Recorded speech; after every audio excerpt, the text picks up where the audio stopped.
My name is Eliza, or rather, that was the name I clung to, the only solid thing I had left after that night in Rome, when the beauty and splendor of the city in my eyes was destroyed by my parents, Victor and Isabelle Dubois. They abandoned me in a foreign land, a place I did not know. They told me, a 16-year-old girl, to be on her own. Despair set in, and then Mrs. Sophia Rossi, the woman selling dumplings, brought me light. She took me in. So that from then on I became a strong person, strong enough to make my parents regret. The memory never fades completely. It lives under my skin, a constant, low hum beneath the surface of my carefully constructed life. Rome, 16 years ago. The air should have smelled of jasmine and old stone.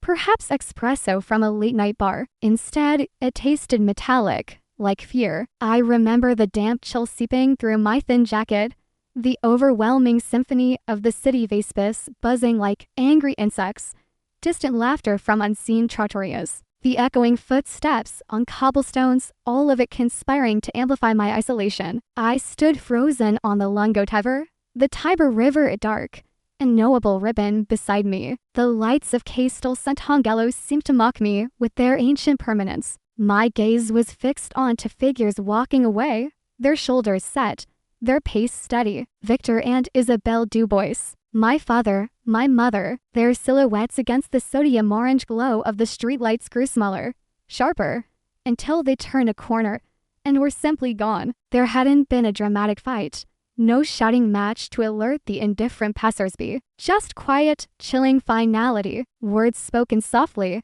heavy with a meaning I couldn't fully grasp, but felt in the sudden hollowness in my chest. It's better this way, Eliza, my father, Victor, had said, his voice devoid of its usual clipped authority, replaced by something disturbingly flat. He avoided my eyes, focusing instead on a point somewhere over my shoulder. My mother, Isabelle, stood slightly behind him, clutching her handbag, her face pale and strained in the dim light. Tears tracked silently down her cheeks, but she offered no resistance, no counter-argument. Her silence was its own form of betrayal, perhaps even deeper than his decision. I opened my mouth, but only a choked gasp escaped. Disbelief warred with a rising tide of panic. This couldn't be happening. They wouldn't just leave me. Not here, not like this. But their retreating backs were undeniable proof. The space they occupied moments before now felt like a physical void,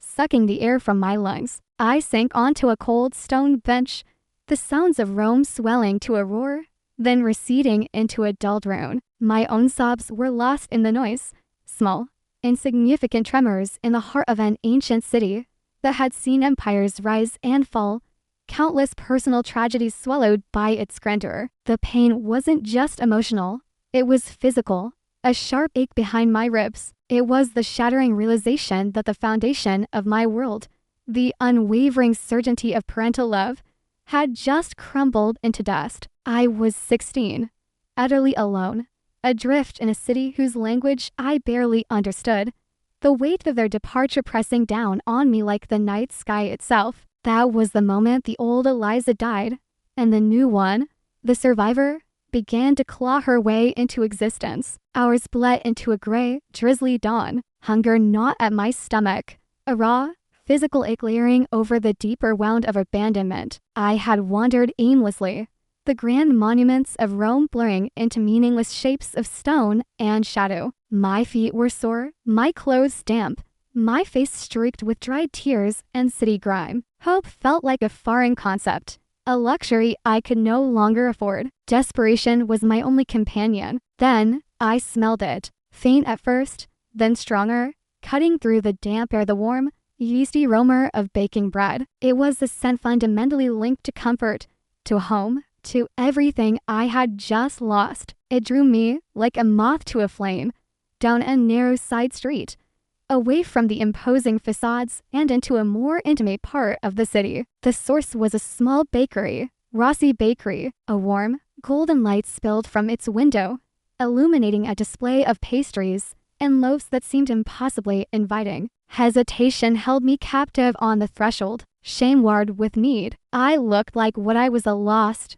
desperate child. What would they think? Would they call the police? Chase me away? My stomach cramped violently, making the decision for me. Taking a shaky breath, I pushed open the door. A bell chimed softly overhead. The warmth inside was immediate, enveloping, a stark contrast to the street. It smelled intensely of sugar, yeast, and something else, perhaps almonds. Behind a simple wooden counter stood a woman, likely in her late 50s, with flour dusting her apron and kind eyes crinkled at the corners. Her dark hair was streaked with gray and pulled back neatly. She wasn't classically beautiful, but her face radiated a calm warmth that was disarming. This was Mrs. Sophia Rossi. She looked up from wiping down the counter, her gaze settling on me. There was no surprise in her expression, no immediate judgment, just a quiet observation. I braced myself for questions, for suspicion. Instead, she offered a small,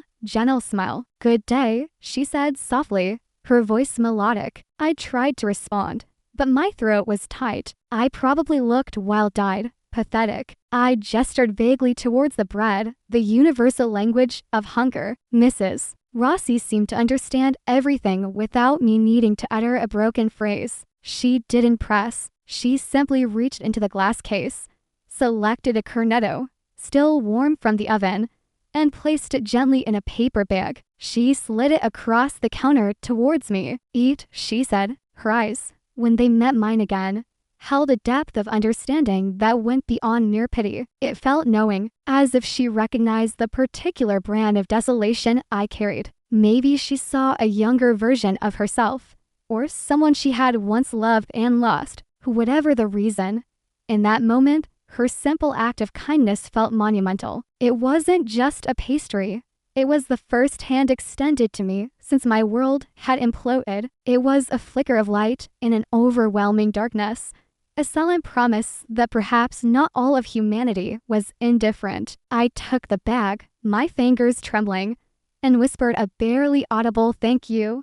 It was the start of something I couldn't possibly have foreseen, a lifeline offered by a stranger in the heart of my despair. The bakery became my sanctuary. Mrs. Rossi didn't pry into my past, didn't ask the questions that clawed at the edges of my own mind. She simply offered me a small room at the back, barely larger than a closet, containing a narrow cot and a tiny window overlooking a cramped courtyard. In exchange, I worked. My initial days were marked by clumsiness. I, who had only known textbooks and the sterile environment of my former life, was inept with dough, clumsy with the broom, hesitant with customers. My hands, accustomed to turning pages, struggled with the rhythmic kneading, the shaping of loaves, the delicate dusting of flour. I burned things. I dropped things. I often felt the sting of tears threatening, frustration mixing with the ever-present ache of loss. But Mrs. Rossi was patient. She never scolded, merely corrected gently, demonstrating techniques with quiet efficiency. "Gently, gently, Eliza," she'd murmur, showing me how to fold the dough just so, how to gauge the heat of the oven by instinct. Her presence was a constant, quiet reassurance. She didn't smother me with affection, but her steady gaze often held a knowing look, an unspoken encouragement. Evenings were mine. While the city hummed outside, I retreated to my tiny room. Sleep often eluded me, the ghosts of my parents' faces hovering in the darkness. So, I read. Mrs. Rossi had a small collection of books, Italian classics, some history, even a few translated novels. I devoured them, my grasp of the language improving rapidly, driven by her desperate need to understand, to escape, to build something within myself that couldn't be taken away. I found discarded textbooks near a university bin. Subjects I vaguely remembered: economics, mathematics. Late into the night, by the dim light of a single bulb, I studied. It wasn't just about knowledge.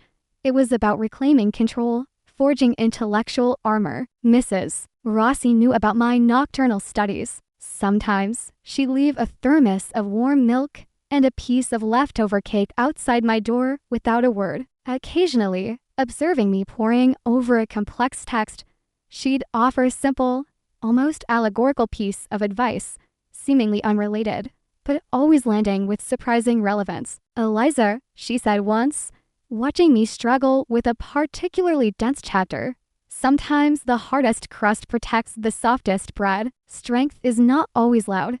Another time, noticing my frustration after a setback in the bakery, she remarked while shaping dough, "Even a failed batch teaches the baker something, right? Do not fear the learning." Slowly, steadily, a transformation began. The initial fear started to recede, replaced by a quiet determination. The self-pity curdled into a fierce desire to prove myself not necessarily to my parents, but to the universe, to myself. My movements in the bakery became more assured, my Italian fluent, my interactions with customers confident. I learned the rhythms of the business, the ebb and flow of the neighborhood. The raw wound of abandonment didn't disappear, but it began to scar over, forming the bedrock of a new resolve. I was no longer just surviving, I was building. Mrs. Rossi watched it all, her quiet pride a palpable presence, a silent affirmation that I was more than just the girl left behind on the riverbank. I was becoming someone forged in the heat of her ovens,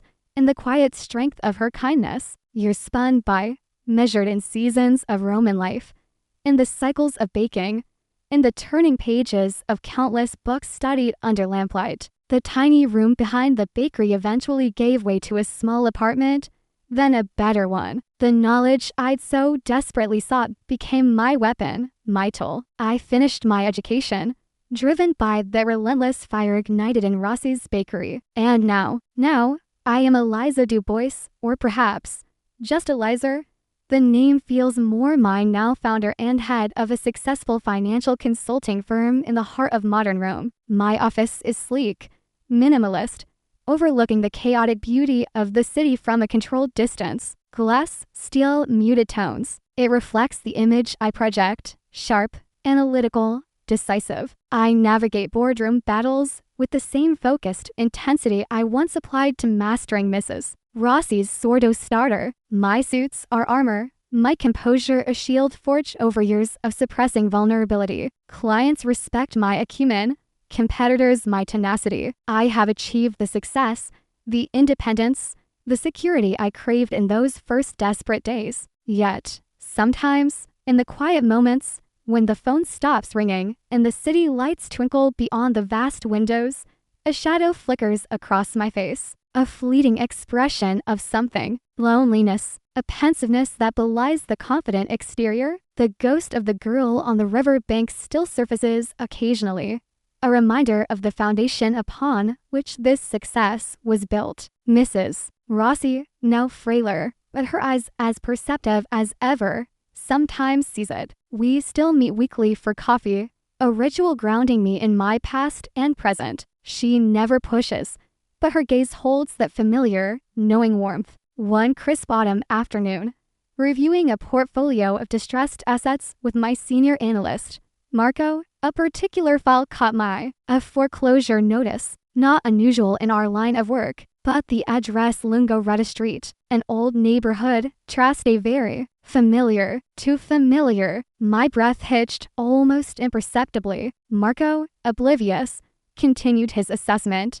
Standard procedure, bank wants to offload it quickly, needs work, but the location has potential. I barely heard him. My mind flashed back not to the abandonment itself, but to overheard snippets of conversation from my childhood. Mentions of a small apartment my parents rented after they sent me away to boarding school, the first step in their gradual detachment. They hadn't stayed in the grander place I remembered from early childhood. They had retreated, downsized, to this address. My heart hammered against my ribs, a frantic bird trapped in a cage of professional composure. The house, their house, the place they had lived after casting me adrift, being foreclosed upon. The irony was bitter, sharp. A wave of complex emotions washed over me, a cold, satisfying vindication warring with something deeper, murkier. Marco was looking at me, waiting for instructions. I cleared my throat,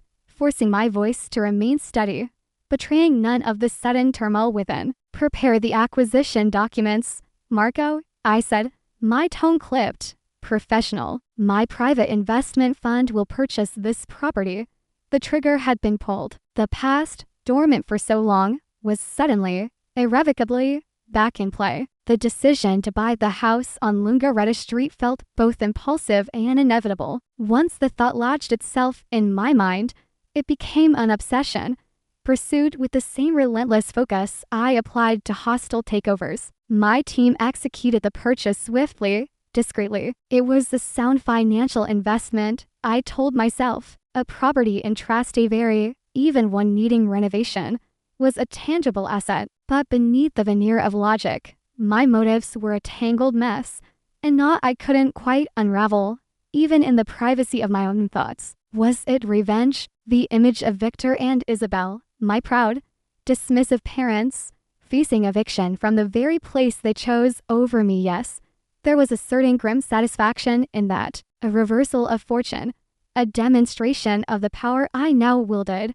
the power they had stripped from me that night by the Tiber. It felt like balancing the scales, a cold, hard justice. Yet, there was more to it, a strange, uncomfortable longing. Was I trying to reclaim something? Not them, certainly, but perhaps a piece of my own fractured history, to stand in the space they inhabited after leaving me, to confront the physical reality of their life without me. Or maybe it was simpler, darker, a desire to finally close a chapter, to cauterize the wound by revisiting the scene, albeit a different scene, of the crime against my younger self. Control, that was always a key element, taking control of the narrative, owning the physical space that represented their post-abandonment life. I mentioned the purchase to Mrs. Rossi during our weekly coffee at her still charming, though now slightly quieter, bakery. I presented it casually, framed as a diversification of my portfolio. She listened patiently, her gaze fixed on my face, missing nothing. She stirred her cappuccino slowly, the clink of the spoon against porcelain the only sound for a moment. Trastevere, she murmured, her voice neutral, but her eyes sharp with that unnerving perception. An old neighborhood, full of stories, full of ghosts. Sometimes, she didn't ask why that particular house. She didn't need to. She knew, somehow. Or perhaps she simply understood the intricate ways the past claws at the present. It's just bricks and mortar, Sophia, I replied, perhaps a little too quickly, a little too defensively. She gave a small, knowing smile, tinged with concern. Ah, Eliza, sometimes bricks and mortar hold more than just walls. She reached across the small table, her hand briefly covering mine. Her skin felt papery thin, but surprisingly strong. Be careful what you stir up, dear. Some dust is better left settled.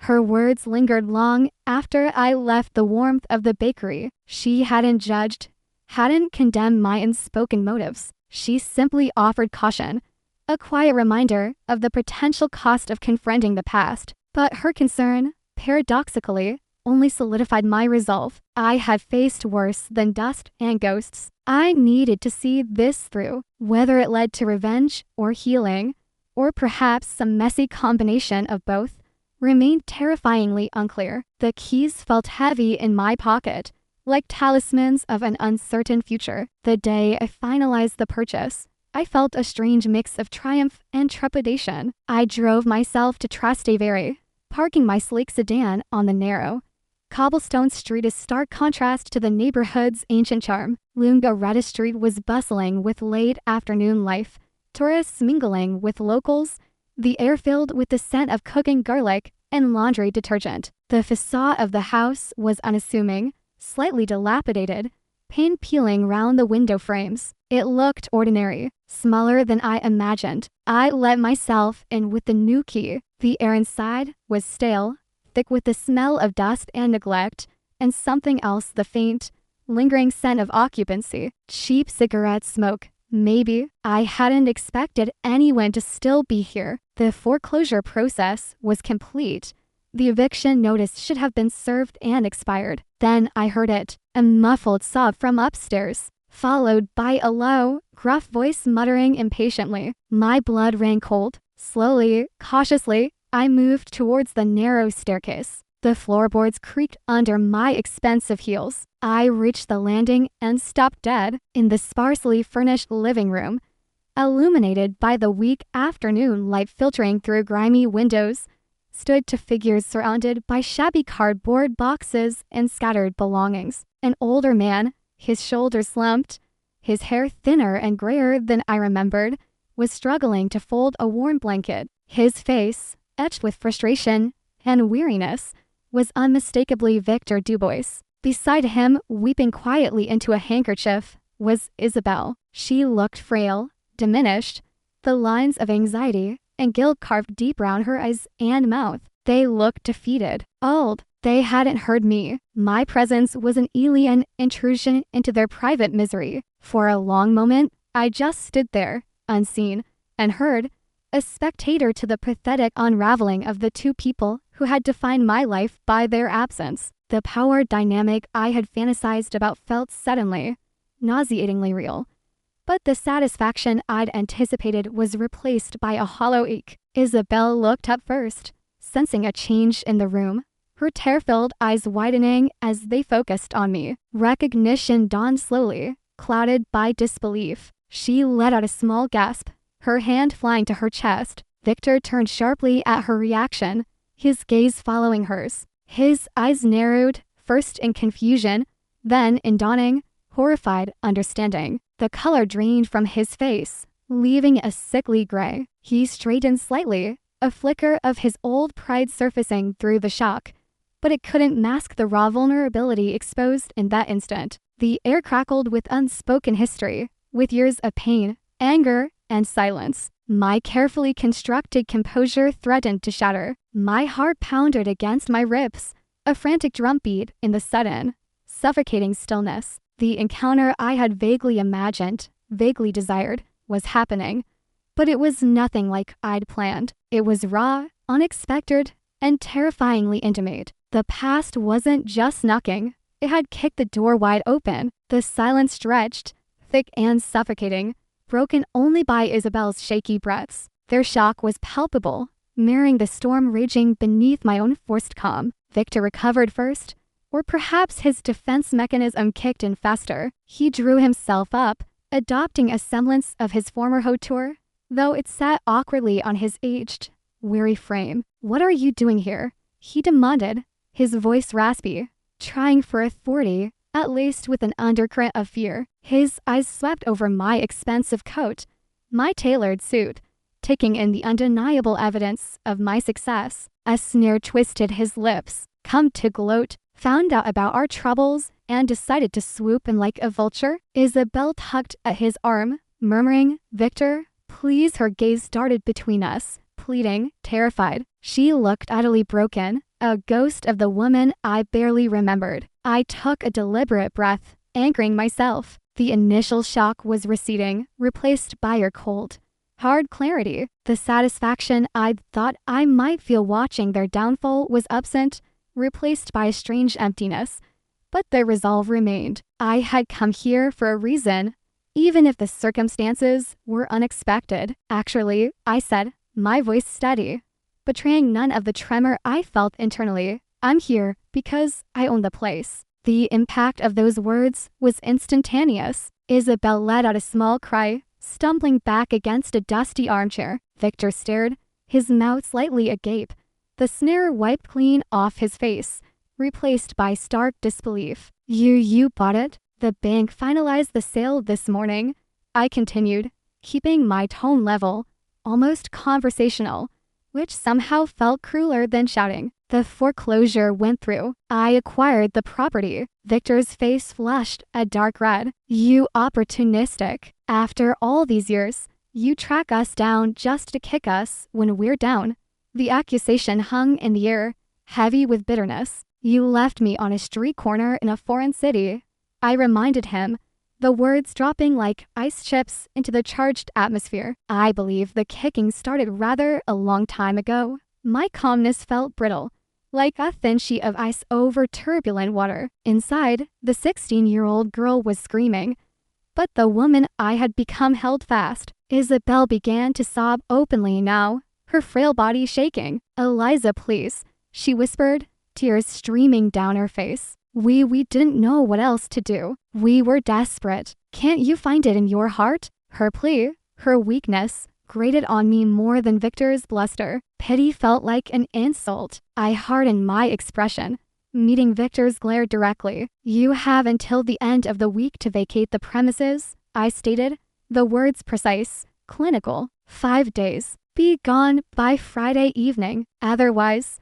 I will have the authorities remove you. There was no anger in my voice, no raised volume, just the chilling finality they themselves had shown me years ago. It was the assertion of power, the cold reflection of their own past actions. Victor looked stunned into silence, his anger momentarily short-circuited by the sheer, unexpected power shift. Isabel just wept, her face buried in her hands. Seeing them like this diminished, desperate didn't bring the triumph I might have craved. It just felt bleak. I turned, my heels clicking sharply on the worn floorboards, and walked out, leaving them engulfed in the wreckage of their lives, the air thick with the shards of our shattered past. The confrontation was over, but the internal battle had just begun. Back in my apartment, the contrast was jarring. The minimalist luxury, the panoramic view of Rome sparkling under the night sky, the silence, it all felt alien,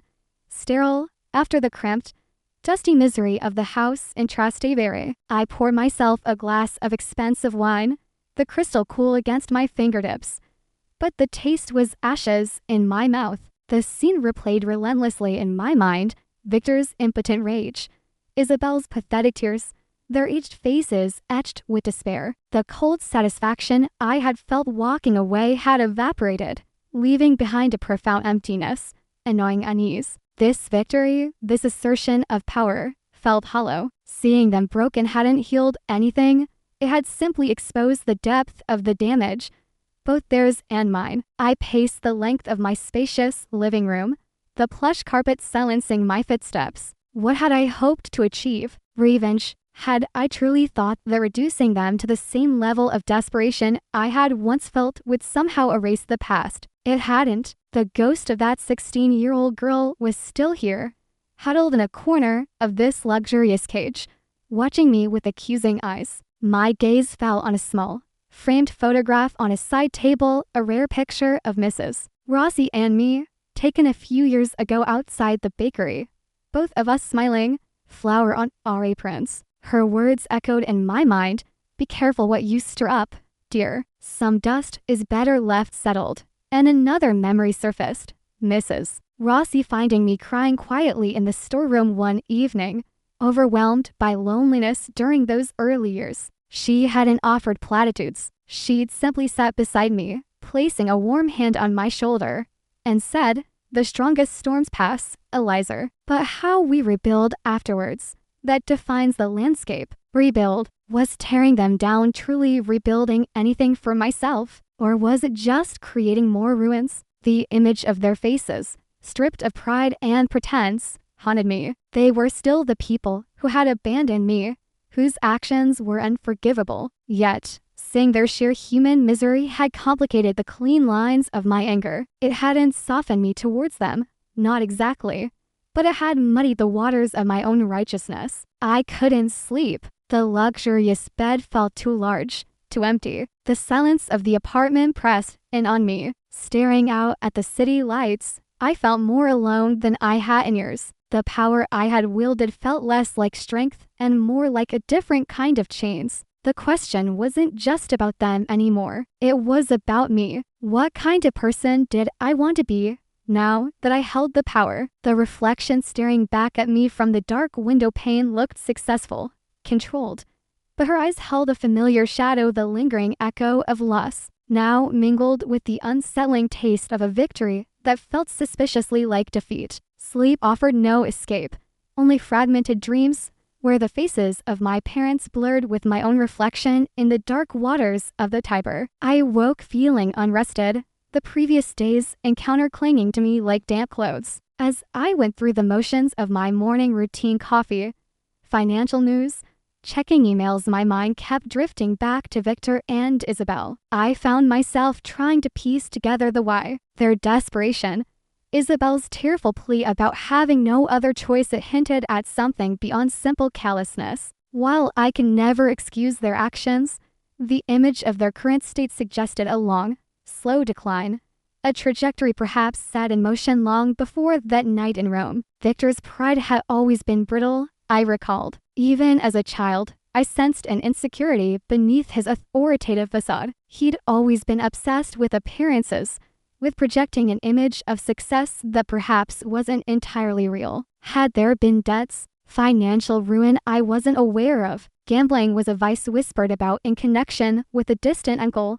Had my father succumbed to something similar, it would explain the sudden need to cut ties, to disappear into a smaller, less visible life, perhaps even to shield me from creditors, or worse. And Isabel, my mother, had always been the more passive figure, swayed by Victor's stronger personality. Beautiful, cultured, but lacking backbone. Had she simply been too weak to fight his decision? Or perhaps complicit, trapped by her own fears or dependencies? Her tears yesterday felt genuine, born of guilt and regret, but also tinged with that familiar helplessness.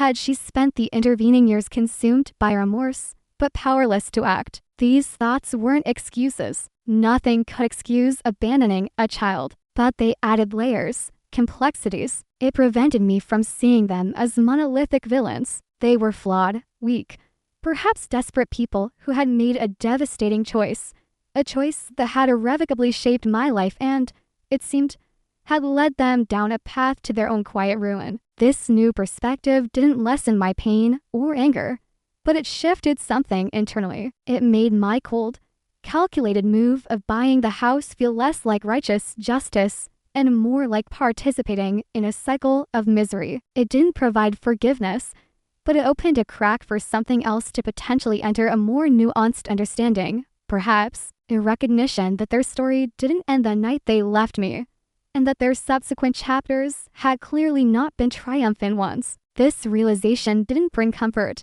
but it deepened the questions I was asking myself about my own path forward. The desire for simple revenge felt increasingly inadequate, almost childish, in the face of such complex, enduring human failure. Friday arrived bathed in the clear, bright light of a Roman autumn. The deadline. All week, a part of me had braced for another confrontation, a desperate plea, perhaps even threats. But there had been nothing. Silence. Driving back to Lingaretta Street, my stomach churned with a nervous energy I hadn't felt since that first day confronting them. Would they be gone? Would they defy me? What would I find? I parked down the street this time, observing the house for a moment. It looked still. No lights on, no movement visible through the grimy windows. Taking a deep breath, I walked up the steps and used my key. The lock turned easily. The house was empty, utterly, profoundly empty. The stale air remained, but the sense of recent occupancy was gone, replaced by the hollow echo of departure. The shabby cardboard boxes were gone. The few pieces of worn furniture I'd glimpsed were gone. Dust motes danced in the shafts of afternoon sunlight slanting through the windows, illuminating bare floors marked with the outlines of where furniture had once stood. They had left nothing behind. No final, desperate plea. No angry note. No word of apology or explanation. Just absence. The silence was louder, more definitive than any argument could have been. It felt like a second abandonment, in a way. A refusal to engage, to offer even the courtesy of a final word. Or perhaps, I considered, walking slowly through the empty rooms, it was their only remaining shred of dignity, a quiet surrender rather than a forced eviction. I found myself drawn to the room that must have served as their bedroom. It was small, overlooking the narrow street. The paint was faded, a faint floral pattern barely visible beneath years of grime. Standing there, I tried to imagine them living in this cramped space, day after day, year after year, carrying the weight of their decision. Did they ever speak of me? Did they regret it? Or did they convince themselves it was necessary, burying the guilt beneath layers of denial? The emptiness of the house felt symbolic. It was a container for the past, now scrubbed clean of its inhabitants, leaving only the structure, the memories, the lingering atmosphere of sorrow. There was no satisfaction in this victory, only a profound sense of waste. Waste of years, waste of potential connection, waste of lives lived under a shadow. The anger I had carried for so long felt diffused, pointless in this vacant space. Standing alone in the silent house, I wasn't a triumphant victor. I was just a woman confronting the hollow core of her own revenge. I stood in that empty room for a long time, the silence pressing in. My gaze drifted to the window, looking out not at the bustling street I knew now, but inwards, towards the landscape of my own past. The initial drive for revenge, the cold satisfaction I'd sought, had completely evaporated, leaving behind the raw ache of the original wound and the emptiness of my recent actions. What now? Sell the house, let it stand as a monument to misery, both theirs and mine? The afternoon sun, lower in the sky now, cast long shadows across the bare floor. It illuminated the dust, yes, but also the potential of the space. It was just a building, bricks and mortar, as I told Mrs. Rossi, but she was right. It held more than walls. It held echoes of pain, of poor choices, of lives gone astray. Mine, theirs, and then an idea began to form, quiet at first, then gaining clarity, like light slowly filling the room. What if this house, born from an act of abandonment, could become the opposite? What if this space, steeped in loss, could be transformed into a place of refuge? I thought of myself at 16, lost and terrified on the streets of Rome. I thought of the countless other young women who might find themselves in similar circumstances, runaways, cast-offs, those aged out of care, falling through the cracks of society with nowhere to turn. What they needed wasn't judgment or pity, but a safe space, a warm light, a helping hand, the very things Mrs. Rossi had offered me. The concept solidified in my mind. Second light, a place not just for shelter, but for rebuilding, a place offering support, education resources, job training connections, a place to help vulnerable young women find their footing, build their own foundations, transform their own scars into strength, just as I had, albeit with more guidance and compassion than I initially received. Instead of letting this house remain a symbol of my pain and their failure, I could infuse it with purpose. I could take the very instrument of my intended revenge and reshape it into an act of profound, positive creation. It wouldn't erase the past, wouldn't forgive the unforgivable, but it would transmute the bitterness into something meaningful. It felt right, more right than anything I had felt in a long time. The hollowness began to recede, replaced by a burgeoning sense of purpose, a flicker of genuine hope. Standing there, in the empty house that held so many ghosts, I finally saw a path forward, not dwelling on the darkness, but building towards the light. The next morning, I went to the bakery earlier than usual. Mrs. Rossi was already there, arranging pastries in the display case, the familiar scent of warm sugar and yeast filling the air. She looked up as the bell chimed, her usual welcoming smile gracing her lips. But as she saw my face, her expression shifted slightly, her perceptive eyes searching mine. "Eliza," she said softly, "you look different." We sat at our usual small table near the window, steaming cappuccinos warming our hands. I didn't preamble. I told her everything: the confrontation, the empty house, the silence of their departure, the hollowness of my supposed victory, and then the idea. Second light.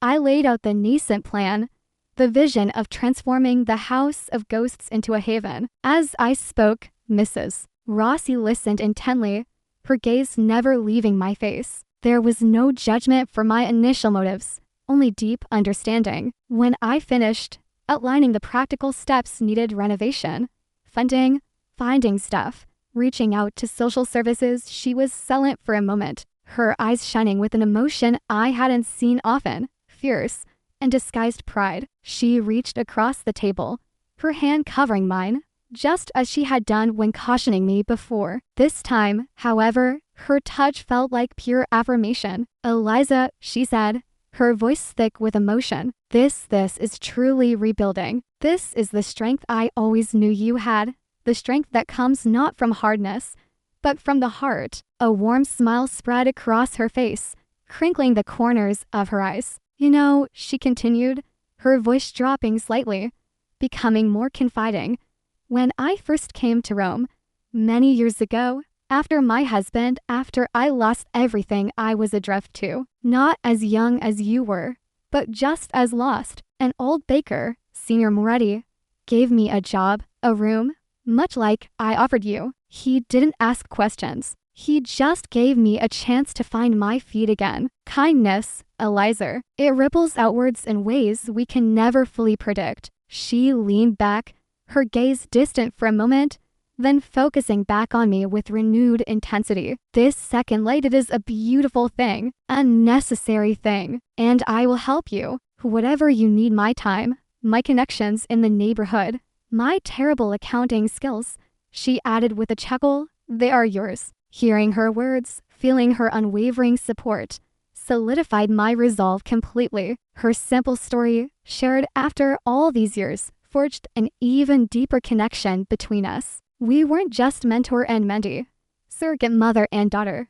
We were two women who understood the transformative power of kindness in the face of hardship. Two generations, united by a shared past of finding light in darkness, now looking towards a shared future focused on offering that same light to others. The path ahead would be challenging, but sitting there, in the familiar warmth of the bakery, with Sophia Rossi's belief bolstering my own, I felt ready. The foundation for Second Light wasn't just an idea anymore. It was a shared commitment. The transformation of the house on Lunga Street began. It was more than just renovation. It felt like an exorcism, a reclamation. The gloomy, neglected rooms were stripped bare, walls torn down, new light let in. I threw myself into the process, not just overseeing budgets and contractors from my sleek office, but physically participating. On weekends, I trade my power suits for old jeans and work boots. I learned to spackle, to paint, to sand down old wood. There was something deeply therapeutic about the physical labor, about sweating and getting my hands dirty, about actively reshaping the space that held such painful significance. Each stroke of paint covering the faded floral wallpaper, each newly installed window letting in bright Roman sunshine, felt like a personal act of healing. Mrs. Rossi was often there beside me, not with a paintbrush, her talents lay elsewhere, but with thermoses of coffee, trays of white pizza from the bakery, and her quiet, encouraging presence. She charmed the construction crew,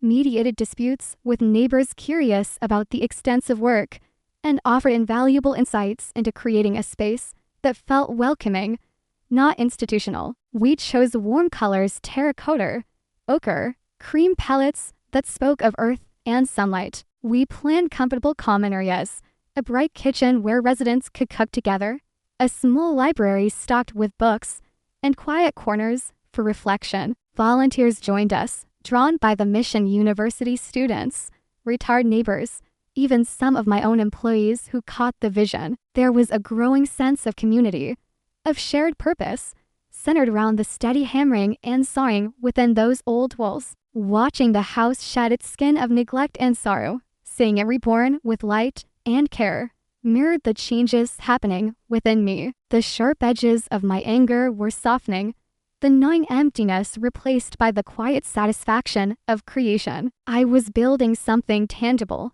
something positive, directly on the ruins of my past trauma. The house was healing, and in the process, so was I. The day Second Light officially opened, and its doors felt momentous, charged with anticipation and a quiet sense of accomplishment. The house stood transformed, radiating warmth and welcome onto the cobblestone street. Fresh flowers spilled from window boxes, the scent of new paint mingled with the aroma of pastries Mrs. Rossi had baked for the occasion. Small signs pointed towards the entrance, discreet but clear. Second Light, a place to begin again. We kept the opening low-key. No grand ceremony, no press. This wasn't about publicity. It was about the purpose. Social workers had already identified the first few young women who would call this place home. Temporarily. Late that afternoon, the first resident arrived. A young woman, perhaps 17 or 18, clutching a single, worn backpack. She looked small, tentative, her eyes wide with a mixture of apprehension and exhaustion that I recognized instantly. It was the look of someone who had been adrift for too long, wary of kindness, expecting rejection. Mrs. Rossi and I met her at the door. I knelt slightly, bringing myself closer to her eye level, remembering my own towering fear when facing adults after the abandonment. "Welcome," I said softly, offering a smile I hoped conveyed genuine welcome, not pity. "Welcome to Sec and Light. My name is Eliza, and this is Sophia. We're glad you're here." The girl, her name was Kira, looked from my face to Mrs. Rossi's kind expression. She didn't speak immediately, just nodded, her shoulders relaxing almost imperceptibly. Mrs. Rossi gently took her backpack. "Come inside, dear. Let us show you your room. There's warm soup on the stove." As I watched Kira step over the threshold,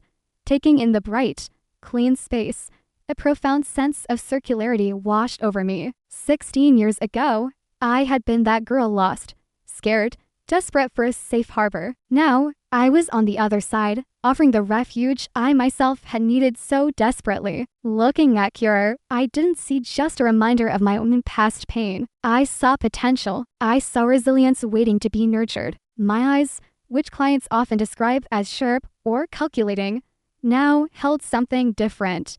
Something I hadn't allowed myself to feel for years.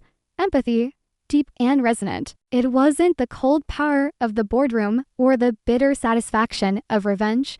It was the quiet strength found in connection, in offering a hand to someone walking a path you knew all too well. This felt like true success. Weeks turned into months. Second Light settled into a gentle rhythm. The house, once silent and empty, now hummed with quiet activity conversations in the kitchen, the click of keyboards in the study area, occasional laughter drifting from the small garden we'd cultivated in the formerly gloomy backyard. It wasn't always easy. The young women who came through our doors carried heavy burdens, deep scars. There were setbacks, tears, moments of frustration, but there was also progress, shared meals, small victories celebrated, tentative friendships formed. One peaceful late afternoon, I sat on a simple wooden bench in the garden. The scent of basil and ripening tomatoes hung in the air. I watched Kira, no longer looking quite so lost, showing a new arrival how to use the computer for online coursework. Another resident was sketching quietly in a corner. There was a sense of normalcy,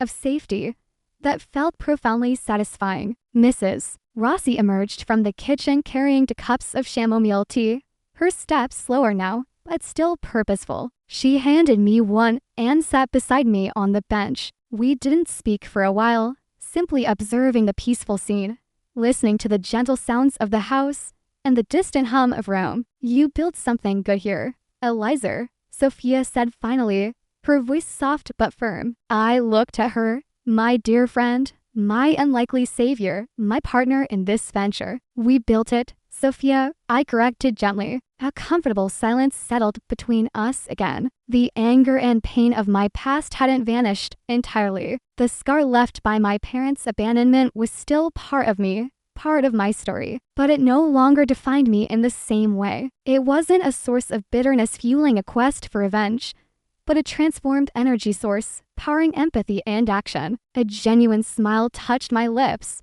when they reached my eyes, free from the guardedness that had become my default for so long. It wasn't the triumphant smile of vanquishing enemies, but the quiet, deep contentment of having wrestled with my own demons and chosen creation over destruction. I hadn't forgotten the darkness, but I had learned to navigate by it, to build with the stones life had thrown at me. True strength isn't found in exacting revenge or demonstrating power over those who wronged us. It lies in acknowledging our wounds without letting them consume us, and in transforming that pain into a force for compassion and positive change, building bridges where walls once stood. It's in finding purpose not despite the darkness, but through it, creating light for ourselves and, perhaps, for others who follow. How do you find today's story?